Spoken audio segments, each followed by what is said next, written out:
విచిత్రాల నిధి ఓ విధి విచిత్రాల నిధి వింత కథల సారథి ఆశ నిరాశల వారధి నిరంకుశ నిర్ణయాల నిర్దయవానిధి ఓ విధి విచిత్రాల నిధి ఓ విధి విచిత్రాల నిధి. రోజీ లక్ష్మీలు సమోజ్జులే కావచ్చు, కానీ ఇద్దరిలోనూ ఏదో ఒక ఆస్పెక్టులో ఎక్కడో తేడా కనిపించక మానదు. ఒకరికంటే ఒకరు ఎక్కువ అనిపించగా మానరు. అలా గనక చూస్తే ఈ ప్రాజెక్టు లక్ష్మికే ఇవ్వాలి. అదిగో చూసావా, నేను అదే మాట అనబోతున్నాను. వ్యాపారం గురించి నాకు పెద్దగా ఐడియా లేకపోయినా నాబోటి వాడిని సలహా అడిగితే మాత్రం లక్ష్మికే ఇవ్వమని చెబుతాడు. రా బాబు రా. రాగానే నీకో తీపి కబురు చెప్పాలని మీ మామయ్య ఎదురు చూస్తున్నాడు. తీపి కబురు చేదు కబురు తెలియదు, కానీ నేను ఒకటి మోసుకొచ్చాను. ఈ ప్రాజెక్టు మాకు అక్కర్లేదని చెప్పమంది అమ్మ.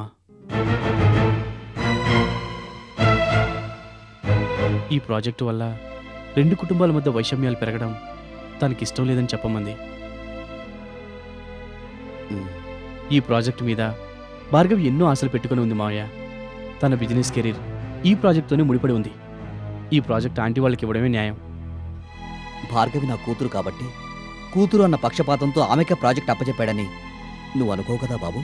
లేదు మావయ్య, నేను మనస్ఫూర్తిగానే చెప్తున్నాను. క్వాలిటీ పరంగా చూసుకుంటే మా 2 కంపెనీలు సమానంగానే ఉన్నప్పటికీ టెక్నికల్గా వాళ్ళు కొంచెం అడ్వాన్స్డ్గా ఉన్నారు. కాబట్టి ప్రోడక్ట్ని కొంచెం తక్కువ ధరకే వాళ్ళు మీకు సప్లై చేయడానికి అవకాశం ఉంది. సో మీ కంపెనీ వాళ్ళు కూడా పెద్దగా అభ్యంతరం చెప్పకపోవచ్చు. అభ్యంతరం సంగతి అలా ఉంచితే, ఇది గనక రోజీ వాళ్ళకి అప్పగిస్తే మీ మధ్య ఉన్న మనస్పర్ధలు తొలగిపోవడానికి కూడా అవకాశం ఉంది. రోజీ విషయంలో నాకంత నమ్మకం లేదు మాస్టారు. ఎందుకంటే ఇదంతా తన సొంత తెలివితేటల వల్లే సాధ్యమైందని రోజీ అనుకుంటుంది. కేవలం అలా అనుకోవడంతోనే సరిపెట్టుకుంటే బాధ లేదు. తన అహంకారాన్ని 10 మంది ముందు ప్రదర్శించాలని చూస్తుంది. తను నెగటివ్గా ఆలోచిస్తుందని మనము అలాగే ఆలోచిస్తే ఎలా నాయనా? గీతాకారుడు ఏమన్నాడు? నువ్వు చేయవలసిన పనేదో నువ్వు చేసి మిగతా విషయాలు తను కుదిరేయమన్నాడు.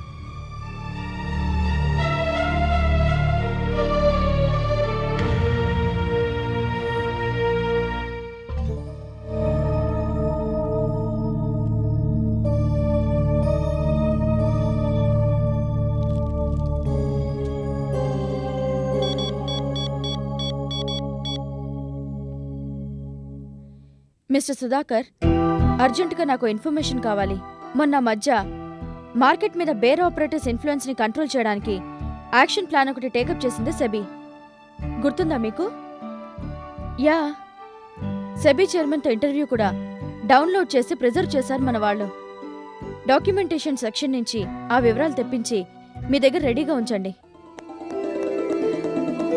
Mummy, success, grand success. See this. See this. You have to congratulate me. Chalasani లాంటి వ్యక్తిని కన్విన్స్ చేసి ప్రాజెక్ట్ సంపాదించినందుకు hearty congratulations baby. Thank you, mummy. ఇది నీ ఫస్ట్ విక్టరీ. యా. ఇన్నాళ్ళు భార్గవి నా కూతురని చెప్తూ వచ్చాను. ఇక నుంచి నేను భార్గవి మదర్నని గర్వంగా చెప్పుకుంటాను. బేబీ, ఇంతవరకు నువ్వు ఏదైనా కోరితే నేను తీరుస్తూ వచ్చాను. ఇప్పుడు నేనే నిన్ను కోరిక కోరుతాను. తీరుస్తావా? నువ్వు నన్ను కోరిక కోరడం, అది నేను తీర్చడం. What a joke mummy. నిజం భార్గవి, నీ ఫస్ట్ అసైన్మెంట్ సక్సెస్ఫుల్ గా కంప్లీట్ చేసిన శుభ సందర్భంలో నేను లక్ష్మీదేవిని చూడాలనుకుంటున్నాను. దేనికి? ప్రాజెక్ట్ మనకు వచ్చిందన్న విషయం తెలిసి ఆ లక్ష్మీదేవి మొహం ఎలా తయారై ఉంటుందో, అవమానంతో ఎలా రగిలిపోతూ ఉంటుందో ఒక్కసారి చూడాలనుంది. అయితే ఆమెను నేను కూడా చూస్తాను మమ్మీ. డియర్ లక్ష్మీదేవి గారు, ఇన్నాళ్ళు మీరు మా మమ్మీ చేతిలో ఓడిపోయారు, ఇప్పుడు నా చేతిలో కూడా ఓడిపోయారు. మీ బతుకే ఒట్టి ఓటమి బతుకు అంటాను. అప్పుడు ఆమె మొహంలో ఎన్ని రంగులు మారతాయో చూడాలని నాకు ఉంది.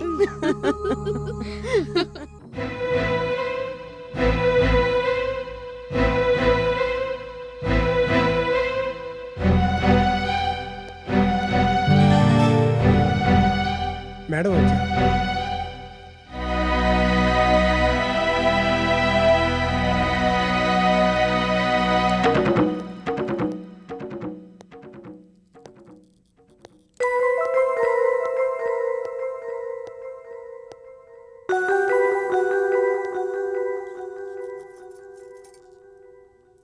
ఆ విషయం ఆవిడనే అడిగితే సరి. అలాగే. పదండి.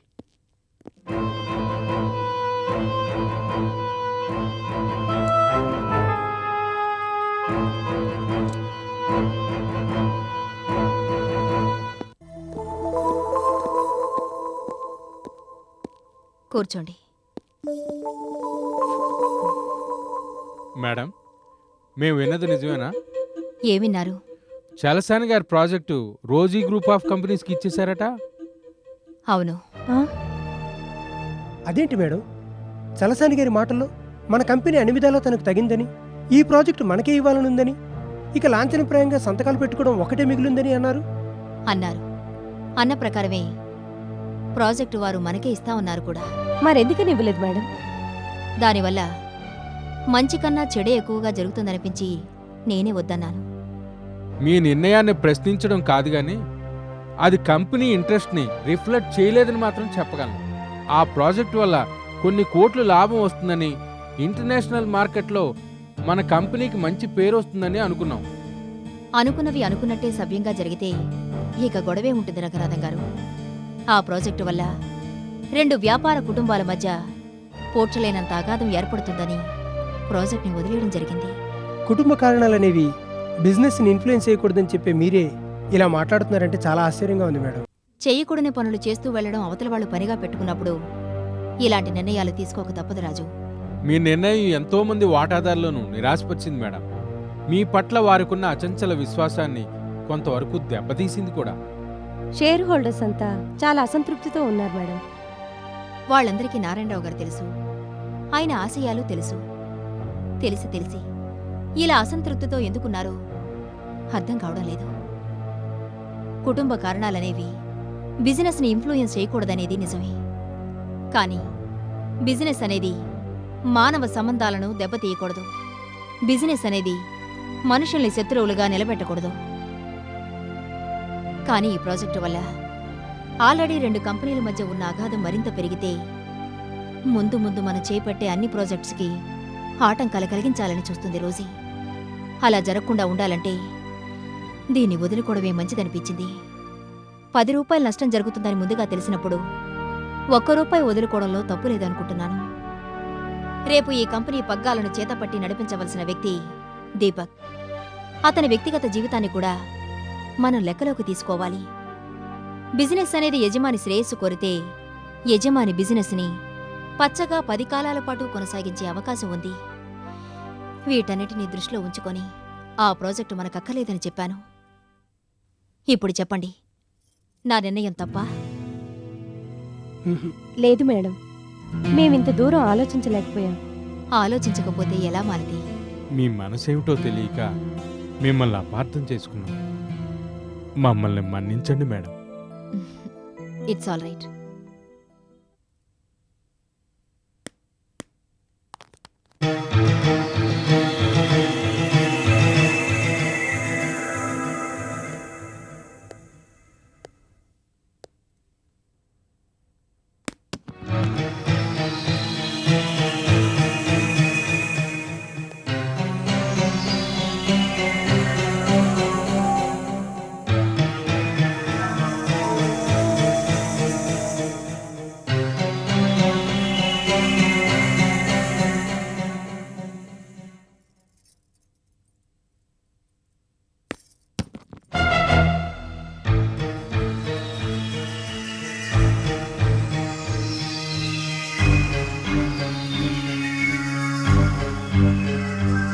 అంట్లు తోవుకుని పైకొచ్చిన చేతులకు అదేమిటో అర్థం కాదు కానీ అక్కడ పెట్టు. Good evening madam. ఈరోజు మీకు ఒక కొత్త మెంబర్ని పరిచయం చేయబోతున్నాను. పరిచయం చేయదగినంత గొప్ప మెంబరా? పరిచయం చేశాక మీరే అంటారు ఖచ్చితంగా గొప్పవారిని. ఈవిడ లక్ష్మీదేవి గారు, గ్రేట్ ఇండస్ట్రియలిస్ట్. అలా కనిపించడం లేదే. Don't worry. కొందరు ఏమీ కాకపోయినా పైకి మేకపోతు గాంభీర్యాలు ఒలకపోస్తుంటారు. నాకది చేత కాదు. రండి మేడం, మిగతా క్లబ్ మెంబర్స్ని పరిచయం చేస్తాను. అక్కర్లేదు. ఈ మెంబరే చాలా ఇంట్రెస్టింగ్గా మాట్లాడుతున్నారు. పైగా ఈ ఆట అంటే నాకు చాలా ఇష్టం. ఇది గోటి బిళ్ళ గోలీలాట అనుకుంటున్నారేమో కొత్త మెంబర్ గారు. పేర్లు వేరే కావచ్చు, ఆట మాత్రం పాతదేగా. నేను ఈ ఆటే ఆడతాను. ఇది హై క్లాస్ అరిస్టోక్రాటిక్ ఫ్యామిలీస్ నుంచి వచ్చిన వాళ్ళు ఆడుకునే ఆట. ఏ బ్యాక్గ్రౌండ్ నుంచి వచ్చిన వాళ్ళు ఆడే ఆట అనేది అప్రస్తుతం మిసెస్ రోజీ. అన్ని ఆటలాగే ఈ ఆటలోనూ గెలుపు ఓటములు ఉన్నాయా లేదా అనేది ముఖ్యం. ఏ ఆటలోనైనా సరే అంతిమ విజయం నాదేనని గుర్తుంచుకోవడం కూడా అంతే ముఖ్యం అనుకుంటాను. చూద్దాం.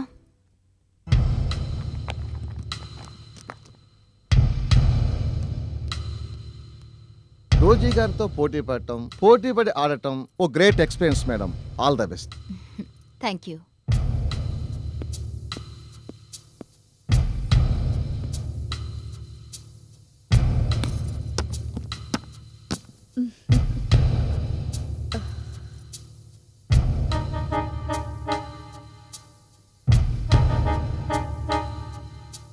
ఆట తీరు చూస్తుంటే ఇటీవల నీ ఓటమి గుర్తొస్తోందా?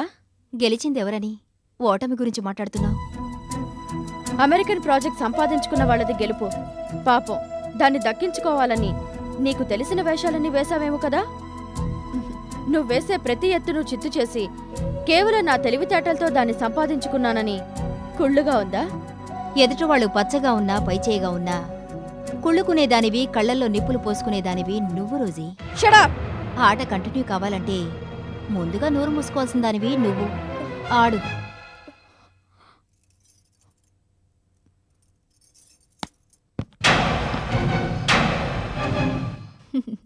That's all. అంతవరకే నీ టైం.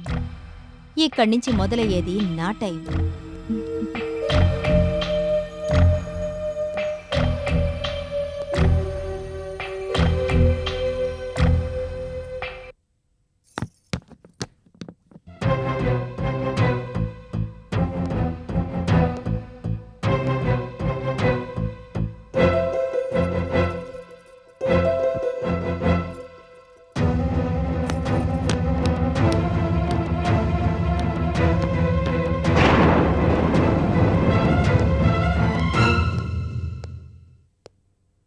ఇంకెప్పుడు ఏ ఆటలోనూ నాతో పోటీ పడకు.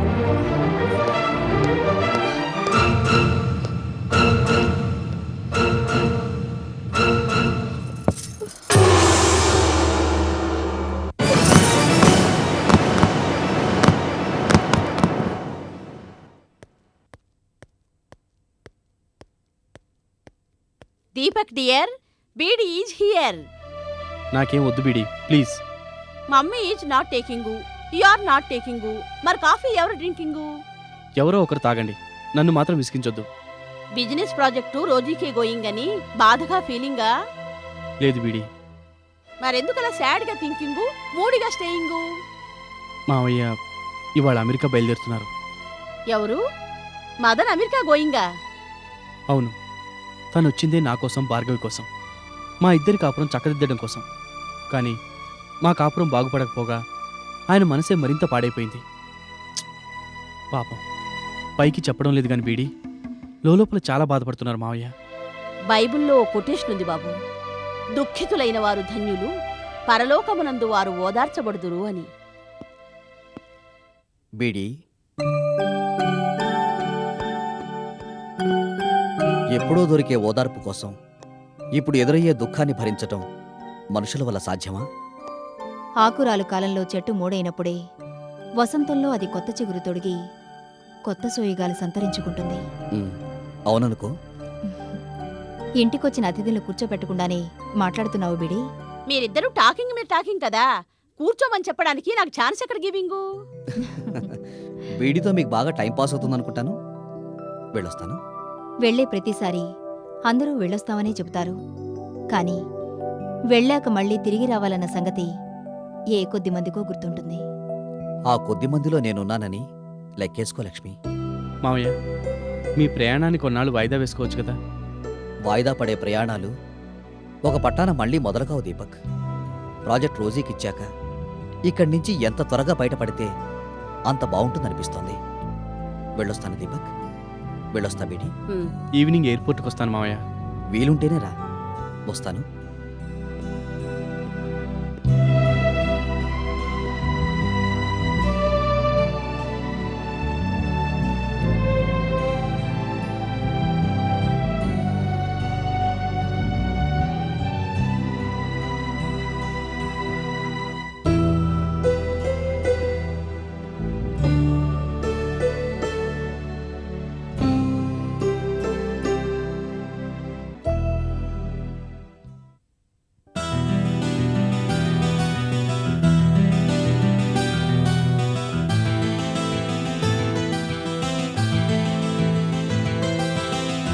అమ్మయ్య వచ్చేసావా?